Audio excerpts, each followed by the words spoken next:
അധിക വൈദ്യുതി നിരക്ക് ഏർപ്പെടുത്താനുള്ള നീക്കവുമായി KSEB ഉപഭോക്താക്കളിൽ നിന്ന് അധിക വൈദ്യുതി ഈടാക്കാൻ അനുവദിക്കണമെന്ന വൈദ്യുതി റെഗുലേറ്ററി കമ്മീഷനോട് KSEB ആവശ്യപ്പെട്ടിരിക്കുന്നു. ഈ വൈദ്യുതി നിരക്ക് വർധനയ്ക്ക് പുറമെ വേനൽക്കാലത്തെ യൂണിറ്റിന് 10 പൈസ കൂടി ഈടാക്കാനാണ് ശ്രമം. 2024-25 മുതൽ 2026-27 വരെയുള്ള വൈദ്യുതി നിരക്ക് വർധന സംബന്ധിച്ച നിർദ്ദേശങ്ങളാണ് ഇപ്പോൾ KSEB സമർപ്പിച്ചിരിക്കുന്നത്. എന്നാൽ 50 യൂണിറ്റ് പ്രതിമാസ ഉപയോഗമുള്ള ഗാർഹിക ഉപയോക്താക്കളെയും കാർഷിക വിഭാഗത്തിലുള്ളവരെയും വേനൽ നിരക്കിൽ നിന്ന് ഒഴിവാക്കും. പ്രതിമാസം 250 യൂണിറ്റിന് മുകളിൽ ഉപയോഗിക്കുന്ന ഗാർഹിക ഉപയോക്താക്കൾക്കും 20 കിലോവാട്ടിന് മുകളിൽ ഉപയോഗിക്കുന്ന വ്യാവസായിക ഉപയോക്താക്കൾക്കും പകൽ നിരക്കിൽ 10% കുറവ് വരുത്തും.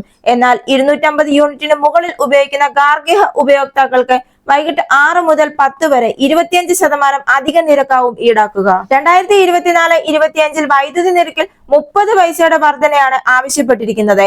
2025 ജനുവരി മുതൽ മെയ് വരെ യൂണിറ്റിന് 10 പൈസ വേനൽക്കാല നിരക്ക് ഈടാക്കാനും അനുവദിക്കണം.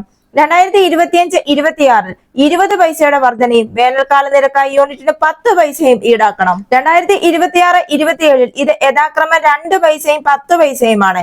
നിരക്ക് വർധന വഴി 2024-25 811.20 കോടിയും 2025-26 549.10 കോടിയും 2026-27 53.82 കോടിയും നേടാനാകുമെന്ന് KSEB പറയുന്നു. ഇതുപോലുള്ള വാർത്തകൾ അറിയുന്നതിന് വേണ്ടി മറക്കാതെ തന്നെ നിങ്ങൾ ഈ ചാനൽ ഒന്ന് സബ്സ്ക്രൈബ് ചെയ്യുക. അടുത്ത വീഡിയോയുമായി വീണ്ടും കാണാം.